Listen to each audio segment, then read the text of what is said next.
Guys এই মুহূর্তে গ্যানা free fire উপরে ফ্রি ফায়ারের প্রত্যেকটা প্লেয়ার খেপে আছে। রিসেন্টলি গ্যানা ফ্রি ফায়ার আমাদের জন্য যে একটা ইভেন্ট আনে আইফোন এবং ফ্রি ডায়মন্ডের ইভেন্টটা নিয়ে ফ্রি ফায়ারের প্রত্যেকটা প্লেয়ার খেপে আছে। ফ্রি ফায়ার গেমে যখন ইভেন্টটা আসে তখন এই ইভেন্ট সম্পর্কে সবার একটি পজিটিভ রিভিউ ছিল, কিন্তু ইভেন্টটা যখন শেষ হয়ে যায় তখন ফ্রি ফায়ার প্লেয়ারদের মনে হতাশা আর কিছু জন্ম হয় না। সবারই একটা কথা, এত বছর গেম খেলে আমরা কি করলাম, গ্যানা কি আমাদের বাংলাদেশি প্লেয়ারদের সাথে ধোঁকা দিল? সবাই এমনটাই ভাবতেছে। গ্যানা ফ্রি ফায়ার গ্রেটফুল ইভেন্টের অনেকগুলো ভিডিও আমার চ্যানেলে আছে, কিন্তু প্রত্যেকটা প্লেয়ারদের মনে শুধু হতাশা আর হতাশা। মানে ভাই এত সুন্দর একটা ইভেন্ট আসলে এরপর ফ্রি ফায়ার প্লেয়ারদের মনে শুধু হতাশা জাগৃত হয়েছে। তো ইভেন্ট কমপ্লিট করার মাধ্যমে গ্যানার থেকে আমরা একটা আইফোন এবং 5000 করে ডায়মন্ড পাওয়ার কথা। ইভেন্টটাকে ফ্রি ফায়ার প্রত্যেকটা প্লেয়ারই কমপ্লিট করে। যেখানে আমি কোনো ফ্রি ইভেন্ট কমপ্লিট করি না, আমি নিজেও এই ইভেন্টটাকে কমপ্লিট করি। ফ্রি ফায়ারে মোটামুটি সকল প্লেয়ার এই ইভেন্টটাকে অনেকে 3টা 4টা অনেকে 10টা আইডি দিয়েও কমপ্লিট করে। কেন কমপ্লিট করে? বিকজ তারা ভাবতেছিল যে হয়তো তারা একটা আইফোন পাবে আর না হয় তারা 5000 করে ডায়মন্ড পাবে। অনেক ফ্রি ফায়ার প্লেয়ার তো আইফোন আশা ছেড়ে দিয়েছিল ঠিকই, তো প্লেয়াররা শুধুমাত্র একটা আশা করছিল যে তারা 5000 এটলিস্ট ডায়মন্ড পেয়ে যাবে। কিন্তু কি হইলো, এখানে শুধুমাত্র 100 জন প্লেয়ারে ডায়মন্ড পাইলো। ফ্রি ফায়ারে থাকা 1% মানুষের ডায়মন্ড পায়নি। যদি তুমি পার্সেন্টেজ হিসাব করো, তোমার সময় বাংলাদেশ সার্ভারে প্রায় মোটামুটি 40 লক্ষ থেকে 50 লক্ষ অ্যাক্টিভ ইউজার আছে। 40 থেকে 50 লক্ষ অ্যাক্টিভ ইউজারদের মধ্যে শুধুমাত্র 5 জন ব্যক্তি 5টা আইফোন পাইলো, 100 জন ব্যক্তি 5000 করে ডায়মন্ড পাইলো। ইভেন্টটি কমপ্লিট হওয়ার পরে ফ্রি ফায়ার প্রত্যেকটা প্লেয়ারদের মনে হতাশা আর হতাশা। যদি ডায়মন্ডের কথা বলো তাহলে ডায়মন্ড পাইছে 0.00001% মানুষ, এর থেকে কম হবে। আইফোন তো 40 থেকে 50 লক্ষ মানুষের মধ্যে শুধুমাত্র 5 জন ব্যক্তি পাইছে।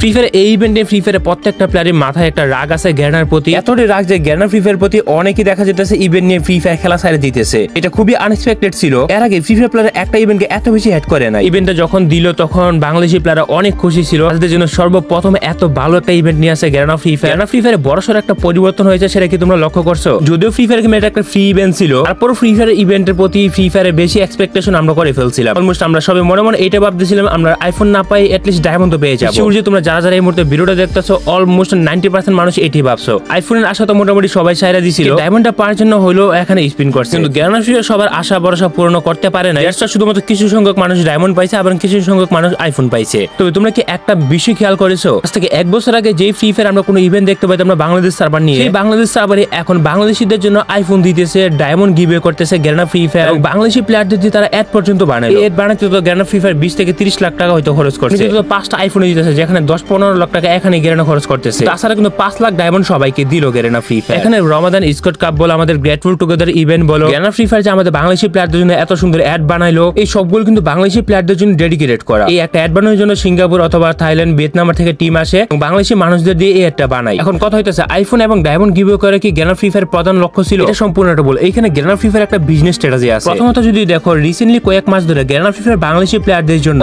অসাধারণ বড় বড় ইভেন্ট নিয়ে আসতেছে। এর আগে ইনফ্লুয়েন্সার টুর্নামেন্ট হইলো, আর রমাদান ইভেন্টে তো আমার দিক থেকে অসাধারণ একটা ইভেন্ট হইছে, পুরো মাস ইভেন্টের উপরে চলছে, অনেক গেম খেলছে। আইফোন এবং ডায়মন্ড গিভওয়ের যে মেইন কনসেপ্টটা আসে, সেটা কেন বা গ্যানা ফ্রি ফায়ার আমাদের বাংলাদেশিদের জন্য শুধু এই ইভেন্টটা নিয়ে আসলো? কারণ এর আগে তো আমাদের ফ্রি ফায়ার এত বড় ইভেন্ট কখনোই আসে নাই। তুমি যদি বর্তমান সময়কে যদি আলোচনা করো, ইন্ডিয়া সার্ভারের পরে বাংলাদেশ সার্ভার হচ্ছে একমাত্র সার্ভার এখানে সবচেয়ে বেশি অ্যাক্টিভ ইউজার গেমের মধ্যে আছে। ফ্রি ফায়ার অন্যান্য কান্ট্রি তো আছে, ব্রাজিল, ইন্দোনেশিয়া, দেশগুলোতে বিগ কান্ট্রি, ওইখানে অনেক ফ্রি ফায়ার প্লেয়ার আছে। তো বর্তমান সময় যদি দেখো বাংলাদেশ সার্ভারে ফ্রি ফায়ার গেমের মোস্ট অ্যাক্টিভ ইউজার আছে, তারা ফ্রি ফায়ার সবথেকে বেশি টপ আপ করে। তোমাদের কি মনে আছে আজ থেকে 3 মাস আগে আমাদের ফ্রি ফায়ারের লেজেন্ডারি অরোরা নামে একটা বান্ডেল আসছিল? ওই বান্ডেলের মধ্যে একটা এডিশন ছিল, যত মানুষ এই বান্ডেলটাকে বের করবে ওকে একটা বেজ দেওয়া হবে এবং কত নম্বরে তারা বের করলো ওইটা শো করবে। এই ইভেন্টটাকে দেখানোর একটা কারণ আছে। এই ইভেন্টে যখন আমাদের ফ্রি ফায়ার আসছিল তখন প্রত্যেকটা সার্ভারে এই ইভেন্টটা একসাথে দেওয়া হয়, সকল ফ্রি ফায়ার সার্ভারে একই ইভেন্টটা আসে। যেহেতু এই ইভেন্টটা বের করার মাধ্যমে প্রত্যেকটা মানুষকে একটা একটা করে নাম্বার লিস্ট দেওয়া দিতেছিল, মাধ্যমে এটা বোঝা গিয়েছিল যে কোন কোন সার্ভারে কতজন প্লেয়ার এটাকে বের করছে। শকিং বিষয় হইতাছে যে আমি এতটুকু কনফার্ম জানি যে ইন্ডিয়া সার্ভার পরে বাংলাদেশ সার্ভার ছিল সেকেন্ড হাইয়েস্ট সার্ভার, যেখানে সবথেকে বেশি এটাকে বের করা হয়েছে। এরপরে ব্রাজিল, ইন্দোনেশিয়ার মতো সার্ভার গুলো আসে। বাংলাদেশ সার্ভারে সবথেকে বেশি অ্যাক্টিভ ইউজার আছে, যাতে সম্ভবত 35,000 মানুষ বের করছিল,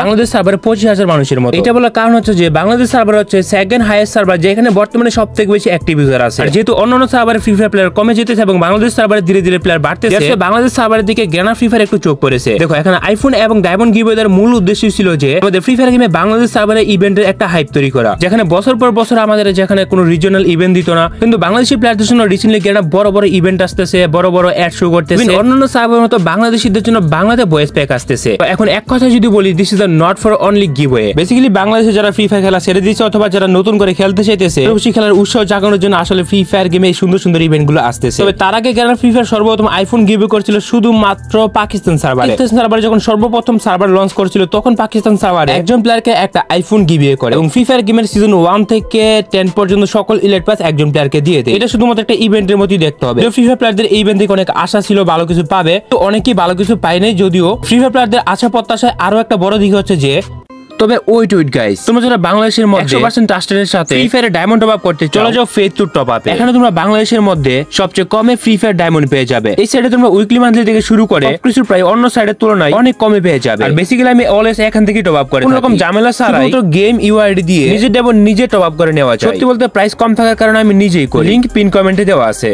গ্যানা ফ্রি ফায়ার সবাইকে খুশি করতে পারবে না, এটা স্বাভাবিক বিষয়। ইভেন্টের হাইপ তৈরি করার জন্য ফ্রি ফায়ার গেমে আমাদের গেট টুগেদার ইভেন্টে আসে। আইফোন দেওয়ার মাধ্যমে ফ্রি ফায়ার প্লেয়াররা আরো বেশি উৎসাহিত হয় ফ্রি ফায়ার খেলার জন্য। তাছাড়াও গ্যানা ফ্রি ফায়ার এটা খুব ভালো করে জানতো, যদি গ্যানা ফ্রি ফায়ারে শুধু আইফোনই দেওয়া হয়, লাস্ট আইফোনের জন্য কেউ ইভেন্ট কমপ্লিট করবে না। গ্যানা এটা সেকেন্ড আইটেম হিসেবে 5000 করে ডায়মন্ড রাখে, কিন্তু যখন ফ্রি ফায়ার প্লেয়াররা আশা করে ডায়মন্ড পায় তখনই ফ্রি ফায়ার প্লেয়াররা আরো বেশি রেগে গেছে। কারণ ফ্রি ফায়ার প্লেয়াররা এই ইভেন্টে গ্যানাকে অ্যাপ্রিশিয়েট করার বাইরে এখনো সবাই ইভেন্টকে হ্যাচ করতেছে। এটাই তো বড় বিষয় যে ফ্রি ফায়ার এখন এই ইভেন্ট নিয়ে কেউ খুশি না। এই ইভেন্টে ফ্রি ফায়ার প্লেয়ারদের অনেক ব্যাড রিভিউ আসতেছে। তোমাদের কমেন্ট দেখে আমি বুঝতে পারি যে আসলে ফ্রি ফায়ার প্লেয়ারদের কত রাগ এই ইভেন্টের প্রতি। সত্যি বলতে ইভেন্ট না পায় অনেকে ভাউচার নিছে, অনেকে ভাউচার দিয়ে অনেকে বান্ডেল পর্যন্ত নিছে। ওভারঅল এই ইভেন্ট নিয়ে তোমাদের মতামত কি? তোমরা যাই বলো না কোনো এই ইভেন্ট নিয়ে আমার মতামত পজিটিভ আছে। যেহেতু বাংলাদেশি প্লেয়ারদের জন্য গ্যানা এত বড় একটা ইভেন্ট দিল, দেড়শো আমরা সবাই গ্যানার ফ্রি ফায়ারের প্রতি অ্যাপ্রিশিয়েট হতেই পারি। তবে হ্যাঁ, ভিন্ন জনের মতামত ভিন্ন রকম হতেই পারে। এর আগে কি তোমরা এত বড় ইভেন্ট দেখছো আমাদের বাংলাদেশ সাভারে? আমি তো কখনোই দেখিনি আমাদের রমাদান ইভেন্টে এত বড় ইভেন্ট আসতে। এই সম্পূর্ণ রমাদান ইভেন্ট নিয়ে তোমাদের মতামত কি? রমাদান ইভেন্ট শেষ হয়ে গেছে আমাদের 2-3 দিন আগে। রমাদান কাপ, গেটফুল টুগেদার, তারপর গ্যানা ফ্রি ফায়ার সেই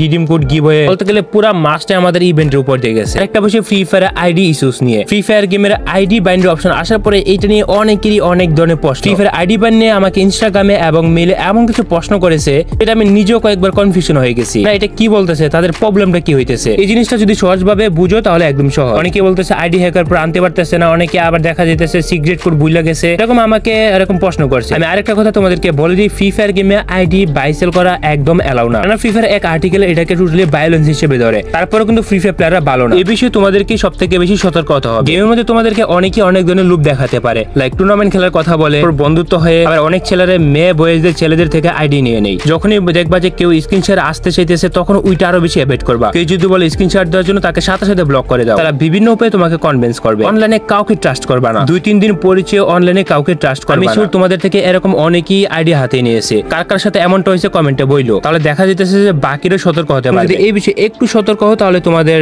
আইডি সেফ থাকবে। তবে ইমেল বাইন্ড করে রাখলে আরো একটু বেশি তোমার আইডি সেফ হয়ে যাবে। তোমরা তোমাদের নিজেদের আইডিকে কিভাবে সেভ করবে, আইডি সেভ করার ক্ষেত্রে ফুল ডিটেইলস দেখার জন্য তোমরা চাইলে আমার আগের ভিডিওটা দেখতে পারো, তাহলে চেক করলে খুঁজে পেয়ে যাবে। প্রথমত তোমরা ইমেল বাইন্ড করে নিবা। এমন একটা ইমেল বাইন্ড করবা যে ইমেলটার সাথে তোমার আইডি কোনো কানেক্টেড থাকবে না। ধরো তোমার আইডিটা জিমেলে আছে, রিকভারি করার জন্য তোমরা আলাদা একটা ইমেল ইউজ করবে। তাহলে পরবর্তী সময় তোমার আইডি চলে গেলেও তবে তোমার ওই ইমেল অ্যাক্সেস করতে পারবে। আইডি জিমেলে যদি সেম দাও অথবা রিকভারি জিমেলে যদি সেম দাও, তারা কিন্তু রিকভারি ইমেল দিয়ে তোমার সিক্রেট কোড নিয়ে নিতে পারবে যে কোনো সময়। তোমার আইডি যদি একই জিমেলে থাকে তাহলে রিকভারি ইমেল অ্যাড্রেস তোমার আরেকটা, অথবা রিকভারি ইমেল তুমি চাইলে আনবাইন্ড করতে পারবে। অবশ্যই আনবাইন্ড করার জন্য রিকভারি ইমেল অ্যাড্রেস লাগবে অথবা সিক্রেট কোড লাগবে, মানে সিকিউরিটি কোড আর কি, যেটা শুরুতে দেওয়া হয়। তাছাড়া তুমি যদি সিক্রেট কোড ভুলে যাও তাহলে সিকিউরিটি কোড ফরগেট দিয়ে কিন্তু ওই ইমেল দিয়ে আবার নতুন করে সিকিউরিটি কোড বসাতে পারবে। ফেসবুক যদি তোমাদের অ্যাকাউন্ট থাকে তাহলে আলাদা একটা ইমেল রিকভারিতে দাও।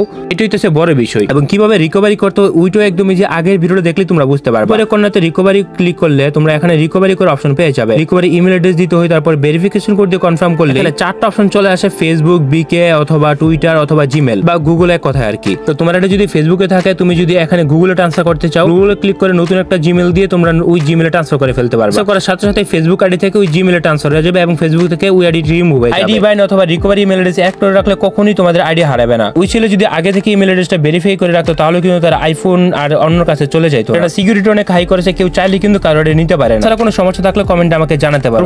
চেষ্টা করি সবার কমেন্ট পড়ার।